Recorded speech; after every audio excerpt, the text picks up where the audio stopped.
అన్న ఆ ఏవి చూసి ఇంత మంచి కార్యక్రమాలు చేస్తున్నా 100% మిమ్మల్ని అభినందిస్తూ తెలంగాణ గవర్నమెంట్ కూడా మిమ్మల్ని గుర్తించాలి అన్నారు.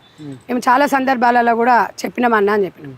స్టేజ్ మీదకి పోయిన తర్వాత అంతమంది మహిళలను చూసి చాలా సంతోషపడ్డాడు. ఇంతమందికి ఒక ఉపాధి అనేది సంధ్య సిస్టర్ ఇంతమందికి ట్రైనింగ్ నేర్పించింది. నా వంతు సహాయం అంటే నేను ఒకటే అడిగిన అన్నను, అన్న 11,000 మందికి మనము డబ్బులు ఇచ్చినా ఇంకేమి ఇచ్చినా మర్చిపోతారు. వాళ్ళకి నేను అనేది ఏంటంటే నేను ఎప్పుడైనా ఒక మదర్ ఫౌండేషన్ ఉచితాలని అనేది ఎంకరేజ్ చేయదు. ఉపాధి కోసమే ఆలోచన విధంగా ఉంటాం. ఏం చేయాలని అని అడిగితే నేను అన్నను ఒకటే చెప్పిన, అన్న మాకు 1 ఎకరం భూమి కొనియండి మదర్ ఫౌండేషన్కి, భువనగిరి పార్లమెంట్ పరిధిలో చౌటుప్పల్ అయితే మిడిల్లో ఉంటుంది అన్న. తప్పకుండా సంధ్య, ఒలిగొండ రోడ్డు కూడా గవర్నమెంట్ పరంగా కూడా ల్యాండ్ ఉంది, నేను ఒకసారి మాట్లాడతాను, మీకు అది లీజుకి ఇప్పిస్తాను.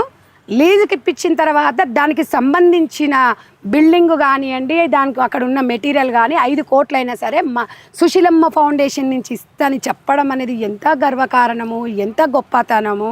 5,000 కాదు, 5 లక్షలు కాదు, 5 కోట్లు